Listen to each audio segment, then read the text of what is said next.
Here are the top 5 disturbing government secret missions never meant for public knowledge. Good job.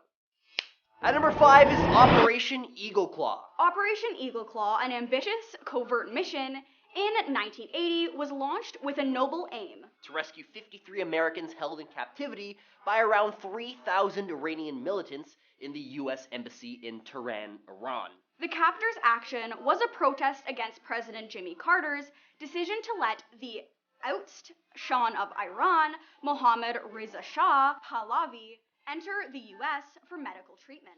After diplomatic efforts to resolve the hostage situation proved unsuccessful, Carter gave the green light for a combined military rescue mission. Unfortunately, the mission was plagued with difficulties. An unexpected dust storm caused a fatal collision between a transport helicopter and a C-130 aircraft. 2 other helicopters were unable to continue the flight, and a third broke down, reducing the helicopter count to 1 less than what was required for the mission. The operation had to be called off. According to an Air Force article, the unsuccessful mission was not just a loss of life, but also a humiliating setback for the U.S. The failure of Operation Eagle Claw had far-reached consequences on both the political and military fronts. See, the loss of life and equipment, including a C-130 aircraft, dealt a significant blow to the United States' morale and reputation. It further highlighted the challenges faced by Special Operation Forces in carrying out complex missions with limited resources. Moreover, the failed mission also led to increased tensions between the U.S. and Iran, further straining their already tense relationship. The Iranians saw the failed operation as a sign of weakness and continued to hold the American hostages for 444 days, causing further humiliation for the U.S. On the military front, Operation Eagle Claw highlighted the need for better coordination and communication among different branches for the armed forces during its joint operations. At number 4, we have Zuma. CBS reporter William Harwood points out on the morning of January 7, 2018, a classified SpaceX satellite codenamed Zuma, built by Northrop Grumman, crashed into the Indian Ocean soon after it was launched at Cape Canaveral, Florida, despite its rocket having operated normally, quote-unquote. Due to the classified status of the satellite, neither SpaceX nor Northrop Grumman representatives would divulge any information about the satellite's payload or the failure of the mission. President Gwynne Shotwell would say only that the launch had been conducted correctly and that the, quote, data reviewed indicated no design, operational, or other changes were needed, end quote. Quoting anonymous sources, the Wall Street Journal reported that the secret payload is believed to have plummeted back into the atmosphere because it didn't separate as planned from the upper stage of the rocket. Marco Langbroek, a veteran satellite tracker, added, quote, Zuma could have been put into the wrong orbit. The satellite suffered some sort of internal failure after reaching orbit, or Zuma failed to detach from the second stage, end quote. But the reporter also concluded, quote, the precise sequence of events with the Zuma mission may never be known. On January 17th, 2018, SpaceX founder and CEO Elon Musk took to Twitter to confirm that the Falcon 9 rocket used for the Zuma mission had performed as expected. He stated that all the data indicated successful separation of the payload from the rocket's second stage. However, he also added that due to the classified nature of the mission, they could not comment on specific details. This incident sparked a lot of speculation and theories among the space community, with some suggesting that the failure was due to a malfunction in the satellite itself rather than the rocket. Others believe that the satellite may have been intentionally sabotaged or intercepted by another country's technology. Despite these speculations, SpaceX continued to carry out successful launches and operations through 2018 and beyond. In fact, the company has achieved several milestones since then, including sending astronauts to the International Space Station on their Crew Dragon spacecraft. This has solidified SpaceX's position as a leader in the space industry and has shown their capability to bounce back from setbacks. The Zuma incident serves as a reminder of the risks involved in space exploration and the importance of thorough testing and preparation. It also highlights the need for transparency and accountability, especially when it comes to government or classified missions. As we continue to push boundaries and explore new frontiers, it is crucial that we learn from these incidents and constantly strive to improve our technology and processes.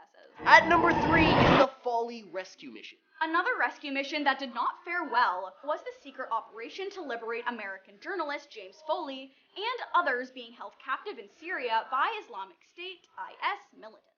President Obama authorized the operation, which the Pentagon officials said involved air and ground components. The reasons for the failure of the mission was simple. The hostages were not present at the targeted location. According to a BBC report on the operation, quote, several dozen troops dropped by aircraft into Syria, offed a number of IS militants without themselves suffering casualties. Despite the failure of the mission, the tragedy brought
He knew he had uncovered a significant scandal. In response to the revelation, Senator Frank Church led a committee to investigate the allegations. The committee discovered, among other alarming facts, that Operation Chaos had led to the creation of 7,200 files on American citizens. Not a single link was found between the leading peace movement figures and U.S. embassies, thereby concluding that these domestic movements were largely spurred by ideological opposition to President Nixon's foreign and domestic policies.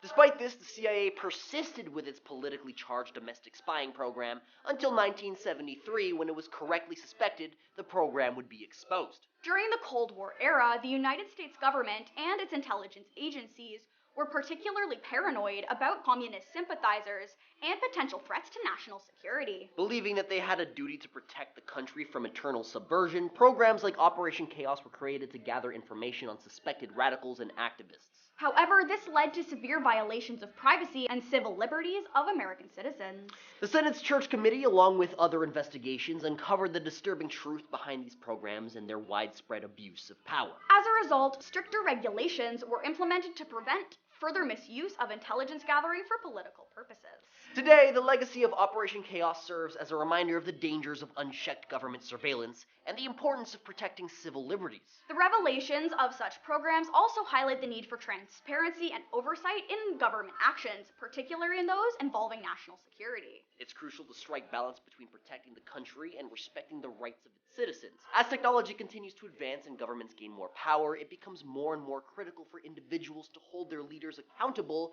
and demand accountability for any potential abuses of power. The lesson learned from Operation Chaos should not be forgotten and serve as a cautionary tale for future generations. It's essential to continuously reassess and improve the systems in place to ensure that history does not repeat itself. Thank you very much for watching. I'm AJ.